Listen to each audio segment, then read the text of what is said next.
Today's divorce court is on fire, literally. EMTT Lewis admits he burned his wife's clothes not once, not twice, but again and again, and says he'd do it all over. His wife, Sparkle Lewis, says the marriage cost her everything, even the shirt off her back. But what happens when a man's jealousy collides with a woman's freedom of choice? Buckle up, because Judge Mablean is about to dissect a marriage built on control, suspicion, and pure chaos. Rise! Court is now in session. Judge Mablean Ephraim presiding. You may be seated. Good day, ladies and gentlemen. This is the matter of Sparkle Lewis versus Emmett Lewis.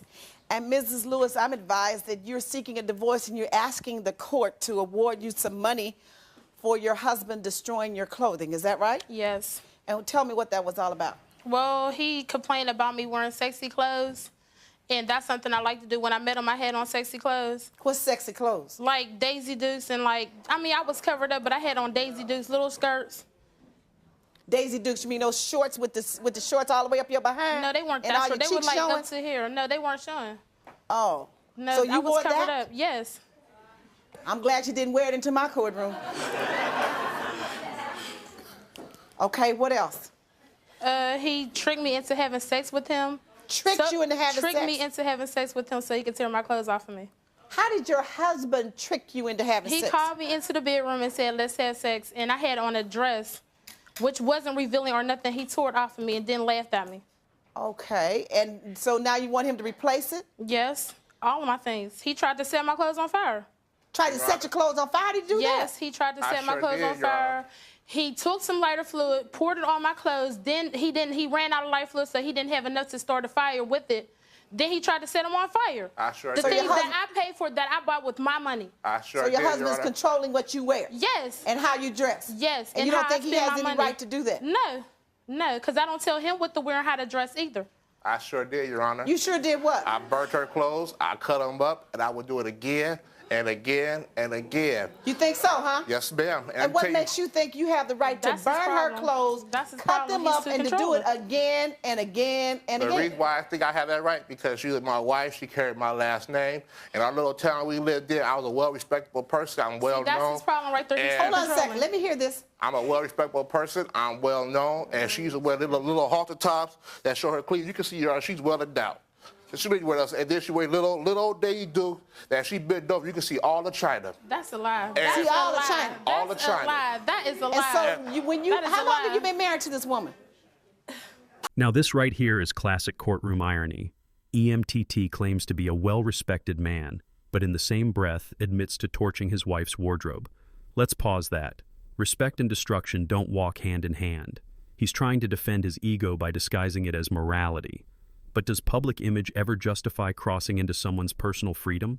You tell me, is this pride or plain old insecurity? Oh, about 2 years, or going on 2 years, something like that. So 2 years you've been married to her. Now, she's not 15. Exactly. She's not underage, are you? Exactly. No, I'm 21. Okay, and 21 and fully grown, huh? Exactly. But just because you're fully grown, there's still a look that you can have. Right. Amen. But you got to decide whether you're going to have it or not. Amen. Point is, amen. Amen. When you met her, what was she wearing? Amen clothes or Daisy Dukes? No, when I met her, Your Honor, she was real nice. You are lying. She wore You're lying. nice, classy hold clothes. on. Let's stop right now. Ms. Lewis, I'm not going to have that. He did not interrupt you. You will not interrupt him. Okay. What was she wearing when She you wore met her? nice, classy clothes. She looked like What's nice, classy clothes? Nice, like she got on now. Nice dress, nice pants. So she had on a skirt about the length that it is now, which is above her knees. Yep. She All looked right. real nice, real classy. So for the 2 years, how did she dress? When we first got married, she dressed it real nice. And all of a sudden, she just did a wham-bam flip-flop on me. And so just like a hoe. And how you dress like a whore? Just the little Daisy Dukes and a little halter top and... How she wear a little halter top? She got more than a little to put in one. That's what I'm saying. Thank you. It was like a little handkerchief she was wearing. I saw It's right across her breast? I saw handkerchiefs bigger than that. Is that right? That shirt. Now, how long did you know this woman before you married her? About a year and a half. So in the year and a half that you knew her, before you married her, how many times did you see her dressed? Before we got married? Yeah. Every day. And you never saw her in clothing that you've described? No, ma'am, never. I find that real hard to believe, because usually styles of dress. The minute we said I do, she did a flip-flop on me. When you said I do, she said I won't, and took off the clothes. When we got together, Your Honor, the first time we got together, she was a sex addict. We had sex maybe 3 or 4 times a day, and all of a sudden it just stopped to maybe once or twice a week. And then she started wearing the clothes and flaunting it to everybody else? Going to the club with her friends or by herself with a little hoochie mama clothes on. So I thought she was cheating on me. So why you gonna call her a sex addict if you had sex 3 or 4 times a day? You had something to do with that. Weren't you addicted to it? I was enjoying it. Well, then you were a sex addict too. And I admit it. I was enjoying it, but when all of a sudden stopped. And then she started going to the clubs and showing her body to everybody but you. That's right. And it stopped. And when it stopped, I got suspicion. And I got suspicion. My theory usually right, so I cut her clothes up. And you thought if you cut her clothes up that you were going to change her style of dress? Yeah. How? Because she couldn't buy any more? They were going to stop selling them to her? Well, the whole time we were married, you know, she didn't work for 3 or 4 months. So, but you thought if you cut up her clothes, they would stop selling her some? Where'd you get the money from? Well, you know, I wouldn't know, but there are a lot of ways to get money. Trust me. Just because you cut her clothes up, I bet you she went and found some more, didn't you? Sure did. And did you find something that looked just like what he cut up? Sure did. And you kept wearing what you wanted to wear? Sure did. And I cut those up, too. Oh, that's just ridiculous. I cut those up, too. Come on, Mr. Lewis. As long as she carried my last name, Your Honor, I feel that it was my right to do that. Well, I feel that, and I know that it wasn't your right to do that. Why First not? of all, because, here's why not. She is an adult person, right? She carried your name. She married you. You didn't have her. You didn't give birth to her. It was her mother and father's place to teach her how to dress and how to carry herself. And she could accept it or reject it. That line, "He treated me like a child instead of his wife," says everything. In so many toxic relationships, control disguises itself as care. What started as jealousy turned into domination, and the woman's independence became the target. But here's the real question.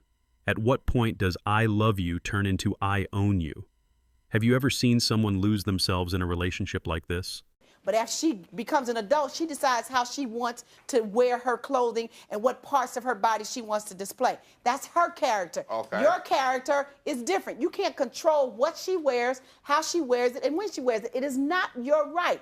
It's her body. And if she wants to display it, she can display it. Then you have this choice. Do I want to live with a woman who displays her body to everybody else? Is this the kind of character that I want or not? And then you move on. But more importantly, you should have thought about that before you married her. She was just like that when we got married. Oh, come on, That's a lie. Mr. Lewis, That's a whether lie. she was dressed like that or not, and I strongly will never believe that, because at her age, your style of dress for women, we begin to develop that at about the teenage. Exactly. And then sometimes it changes as we get a little older, but you're still in your 20s, right? Yes. Just 21. Just 21. Now, you have to look at the culture for a 21-year-old today. Now, how many 21-year-olds, what's the average dress style of a 21-year-old? You're not going, I have some, and I know. You're not going to make me believe that she didn't have on a little halter top that looked like a handkerchief, because that's what they're wearing. Put like this, there. I never saw her with one on. Because that's not what attracted me to her. Meet her at a club? No, we met on Greyhound. On the bus? On Greyhound bus. And I was not dressed. And what were you like wearing, this. Mrs. Lewis? Some little shorts and a shirt. That was Sean Cleveland. You met and in he the was summertime? liking it then. Yes, I did. It was hot? Sure was. You from the East Coast? I'm from, yeah. And it was hot in the summertime. Exactly. So I'm not going to wear no leather And you had skirt on your or no- little Daisy Dukes? Yes, I did. Showing all your cleavage? Sure did. No, she didn't, Your Honor. You're lying. You are lying. Gray sweats Let me and a tell you white something, t-shirt. Mr. You're Lewis. lying. The reason I can't accept that, because most of the time when people are going to court, they put their best foot forward in terms of clothing. Your wife is coming to court today. She has on a skirt that's up above her knees. She has on a halter top that's tied around her neck. And as a result of that, her breasts are sagging because it's not pulled up tight enough. She is not wearing a bra. She's not. And she's in court. So if she came before the court looking like that, then I know what she would do otherwise. I remember exactly what she had on, some gray sweats and a white t-shirt. Well, here's and my some point. white tennis shoes. Here's my point with you, Mr. Lewis. If she was wearing a robe in terry cloth and from her neck down to her feet when you met her, And if she decided to change her dress after you met her, you can't control it by cutting up her clothes and by burning up her clothes. That is not your right. How she dresses is her choice. Why do you choose to dress like that? Because I want to. That's just the way I like to dress. Why? Because every time you dress like that, you tend to attract men, don't you? No, I attract them regardless. Regardless of what you have on. Naked or in a terry cloth. Is that what you're saying? No, I wear, just like I said, little shorts or a T-shirt. And that's what your style of dress is? Yes, in the summertime. And that's what you're accustomed to? Mm-hmm. And you, in your mind, it looks good, right? Yes. And regardless of the fact that you have a husband, if your husband said to you, sweetheart, I don't believe that you should show your body to everybody else. I'd like for you to keep that just for me to observe and not display it to the world. In your opinion, you shouldn't listen to that at all, or you shouldn't try to accommodate? If he would have came to me like that and like a man, I would have stopped doing it, but he didn't. He was tearing up my clothes and burning them up, so I kept on doing it. Then he treated me like I was his child instead of his wife, and I don't feel that was right at all. How? What are you talking about? Tell me how to spend my money. I was working. He told me, oh, don't go out here and do this and don't go out there and do that. I would I buy stuff for the house. You're spending too much money. I'll go out there and buy myself a pair of shoes or a shirt. You're spending too much money. You can't. In the end, Judge Mablean laid it out plain. Sparkle's body, her clothes, her choice. EMTT had no right to police, cut, or burn anything she owned. This wasn't just a divorce. It was a warning shot to anyone confusing control with love. Real respect isn't about possession. It's about partnership. If you found this case as wild and revealing as we did, hit that like button, drop your thoughts in the comments, and don't forget to subscribe for more shocking courtroom moments that'll make you rethink what justice really looks like. Spend your money like that. He wanted all my money to go on the bills. His went on the bills too, but he can go out there, go to the shooting range, go bowling, go visit his brother, and spend all kind of money he wanted to, and I couldn't even do it. So you all had a budget management problem in terms of how was the money going to be spent? Yes. You had a control problem in the fact that you could not communicate and decide how. You just wanted to tell her everything that she was supposed to do. Is that your idea of marriage? No, ma'am. Because she carried your name, you get to tell her everything? No, ma'am. It wasn't like that. I told her, I said, Sparkle, okay. When you Sparkle, get your by her name, you should have known that she was going to shine. Huh? Her name is Sparkle. By her name, you should have known that she was going to shine.